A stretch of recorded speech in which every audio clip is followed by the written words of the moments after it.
자, 계산 문제를 한번 보겠습니다. 1번 문제를 볼게요. 이 두 함수 다 사용하는 거네요. vlookup과 left. 제품 코드의 첫 문자와 코드표를 이용하여 총 판매액을 계산하시오. 총 판매액은 판매량 곱하기 판매가. 한번 볼게요. 판매가는 여기 있네요. 판매량은 여기 있고. 그러면 우리는 판매량은 그냥 옆에 있으니까 참조하시면 되고요. 판매가만 참조를 해야 되는데 vlookup으로 그 vlookup으로 찾을 데이터의 힌트는 뭐가 되냐면 제품 코드의 왼쪽에 첫 글자가 되는 거죠. 그래서 첫 문자를 left로 추출을 해줘야 됩니다.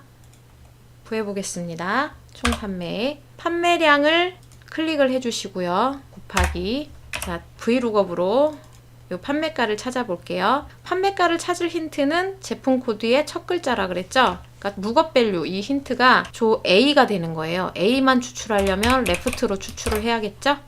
찍고 한 글자만 이렇게 하면은 A가 추출이 됐죠. 쉼표. 참조표는 이 부분이에요. 여기까지 잡으셔도 상관은 없는데 그래도 정확하게 데이터를 잡으시고 F4 우리 데이터 복사할 거기 때문에 이 범위가 변하면 안 되겠죠?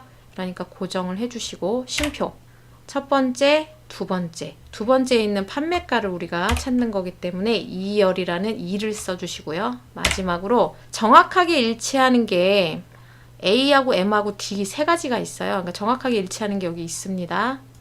그래서 false를 지정을 해주시고 엔터를 쳐주시면 그리고 복사를 해주시면 1번 문제가 풀렸습니다. 자, 이것처럼 vlookup은 첫 번째 자리에 거의 함수가 들어간다고 보시면 돼요. 하나만 뽑아낸다던가 아니면 뭐 평균으로 찾는다던가. 그래서 1번 문제는 풀었고요. 이제 2번 문제 풀어볼게요.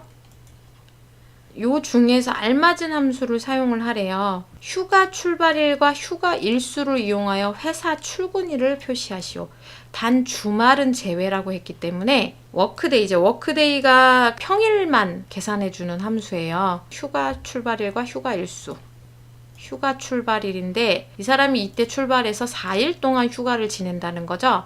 근데 언제 출근하는지를 표시를 해야 되는데 4일 휴가일이라고 해도 그 4일이 주말까지 포함해서 4일이 아니라 주말은 제외하고 4일이란 뜻이에요. 무슨 말인지 이해가시죠?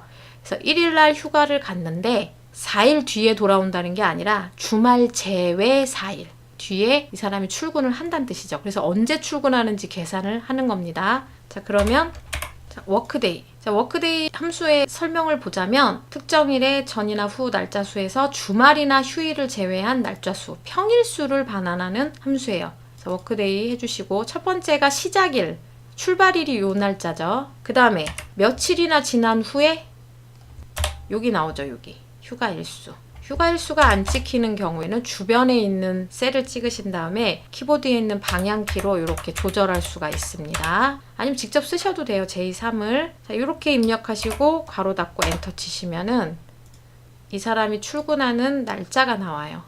지금 보면 주말이 끼었었나 봐요. 그래서 7일이 됐습니다. 지금 보시면은 조금씩 더 추가되는 것을 보실 수가 있겠죠. 자, 3번 문제를 풀어볼게요. 3번 문제. 총 휴가 일수에서 사용 일수를 뺀 일수가 8일 이상이면 자, 총 휴가 일수예요. 16일. 16일에서 사용 일수. 이 사람이 총 휴가는 16일인데 그 중에 15일 사용한 거고 이 사람은 10일 사용한 거고 이렇게 표가 되어 있네요. 뺐더니 여기서 여기를 뺐더니 그게 8일 이상이면 휴가 독촉. 8일 미만은 무시하셔도 돼요. 4일 이상이면 휴가 권장. 이것도 무시하시면 돼요. 그러니까 이 말은 8일 이상이면 휴가 독촉, 4일 이상이면 휴가 권장, 4일 미만이면 공백으로 표시한다는 뜻이에요. 이 중에 알맞은 함수를 사용하라고 했는데 조건이 나오고 뭐뭐면 뭐. 근데 그 다음에 또 뭐뭐면이 나왔죠. 그러면 중첩이프문이네요. 중첩이프문. 이건 개수를 구하는 것도 아니고 평균을 구하는 것도 아니에요. 한번 구해볼게요. 총 휴가 일수 이거 고정해 주셔야 돼요. 아무리 우리가 식을 복사해도 이 자리에서 변하면 안 돼요. 총 휴가 일수는 빼기 사용 일수 값이 8일 이상이면 그러면 휴가 독촉 쉼표. 그 다음에 또 요 계산값이 4일 이상이면이에요. 그러니까 요거 복사를 해서 뒤에다가 붙여넣기 하겠습니다. 요게 4일 이상이면 중첩이프문이에요. 4일 이상이면 휴가 권장이었나요? 일단 써놓고 그 다음에 수정을 할게요. 아니면 공백이었어요. 괄호를 2번 닫아주셔야 되겠죠? if가 2개니까. 자, 시기 맞죠? 자, 그러면 복사를 해주겠습니다. 자, 빼서 이거는 1밖에 안 되니까 공백이고요. 얘네들은 공백이고 얘는 빼서 11이죠? 그러면 8 이상이니까 휴가 독촉. 요거는 빼서 5죠? 4 이상이니까 휴가 권장. 이렇게 나옵니다. 그래서 3번 문제도 풀어보았습니다. 자, 이번에는 4번 문제. 이메일 주소에서 골뱅이 앞에 문자열만 추출. 아이디만 추출이네요. 그래서 닉네임에 표시하시오. 얘가 나오죠? 요렇게 되어 있을 때 앞에 것만, 골뱅이 앞에 것만 추출하시오. 그걸 미드를 사용하래요. 이거 사실 레프트 사용해도 돼요. 왼쪽에서부터 추출하는 거기 때문에. 근데 문제에서 미드 사용하라고 했으니까 미드 사용해야죠. 미드로 첫 글자부터 추출을 해야 되는데 잘 보시면 아이디가 무조건 3글자인 것도 아니고 짧은 것도 있고 긴 것도 있고 다 가지각색이에요. 개수가. 그럼 미드에서 추출할 문자열 개수가 정해져 있는 게 아니에요. 그 부분을 서치 함수를 사용하라는 뜻이에요. 서치는 어떤 특정 문자열이 어디에 있는지 위치를 알려주는 함수예요. 제가 서치 먼저 여기 옆에서 설명을 드릴게요. 자, 골뱅이를 우린 찾아야 돼요. 골뱅이가 몇 번째에 있는지. 자, 여기 그냥 뒤에는 생략하면 문자열의 첫 번째부터 그 골뱅이를 찾기 때문에 마지막 3번째의 옵션은 입력 안 하셔도 됩니다. 생략하셔도 돼요. 자, 엔터 치시면 7번째에 있대요. 골뱅이가. 하나, 둘, 셋, 넷, 다섯, 여섯, 7. 맞네요. 7번째 있고 지금 복사해보면 다 다르겠죠. 당연히 골뱅이 위치가. 그 위치를 갖고 해보는 거예요. 자, 미드 이메일 주소 찍으시고 쉼표 첫 번째부터예요. 맨 첫 번째 글자부터 아이디이기 때문에 그 다음에 몇 글자를 추출할 거냐가 사실 이건 거예요. 그렇지만 이렇게 하면 안 되죠. 그러니까 아까 입력하셨던 서치를 여기다가 그대로 다시 입력을 해보겠습니다. 서치 골뱅이가 이 이메일 주소에서 몇 번째에 위치했는지. 이게 7이 나오죠 지금. 그걸 알아두세요. 지금 7이에요. 자, 미드 괄호 닫으시고 엔터 쳐보시면 7개를 추출하기 때문에 하나, 둘, 셋, 넷, 다섯, 여섯, 7. 골뱅이까지 추출이 돼요. 근데 우리는 골뱅이 바로 전까지 추출해야 되기 때문에 사실은 7이 아니라 6이 돼야 돼요. 아이디만 추출하려면. 6글자. 그럼 7을 6으로 만들려면 빼기 1을 해주시면 돼요. 7을 6으로 만드는 방법.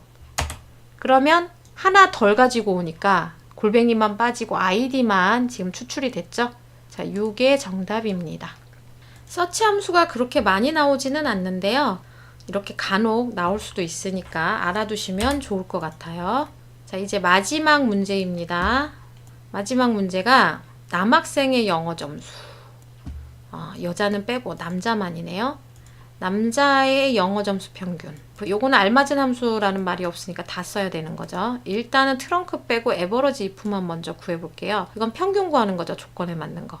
남자 거의 영어 점수만 평균 내면 되는 겁니다. 에버러지 if. 이 중에서 성별이 남자인 영어 점수의 평균이라고 했으니까 영어 점수를 범위 잡으시면 돼요. 그 다음에 엔터 치시면 지금처럼 소수점 이하가 있잖아요. 그 소수점 이하를 반올림 없이 정수로 표시. 그게 트렁크 함수예요. 버림 함수. 그래서 뒤에 점자 추가하는 거는 좀 이따가 하고요. 일단 트렁크. 자, 는 다음에 트렁크 함수 쓰시고 정수 만들 때는 두 번째 인수 안 하셔도 돼요. 그냥 바로 끝에서 가로 닫아주시면 됩니다. 그러니까 에버러지 if를 그냥 트렁크로 감싸주시면 인트랑 똑같은 거죠. 사용 방법은. 그냥 감싸주시면 소수점 이하는 버리고 정수만 구해줍니다. 자, 소수점이 없어졌죠? 근데 여기서 점을 붙이래요. 숫자 뒤에. 자, 지금 이게 옛날 문제라서 그런데 요즘 문제는 연결 연산자가 나와요. 문제. 연결 연산자도 같이 사용을 하라고. 왜냐면 여기서 표시 형식을 이용하진 않거든요. 계산 작업에서. 계산 작업에서는 뒤에 뭔가를 붙이거나 할 때 수식 내에서 해결을 합니다. 그래서 연결 연산자 사용하시고 점. 그러면 이렇게 지금 정답이 나왔죠. 그래서 계산 문제까지 풀어봤어요. 지금 기출문제를 풀어봤는데 함수 문제는 옛날에 나왔던 문제가 더 어렵기 때문에 옛날 문제를 푸시다가 최근 거 푸시면 약간 쉽다고 느끼실 수가 있을 거예요. 그래서 조금 함수 문제가 좀 어렵긴 했는데 이런 함수들도 많이 나오지 않는다고 해서 아예 그냥 무시하지 마시고 이런 함수는 이렇게 푸는 거구나 미리 알아두시는 것도 좋을 것 같습니다.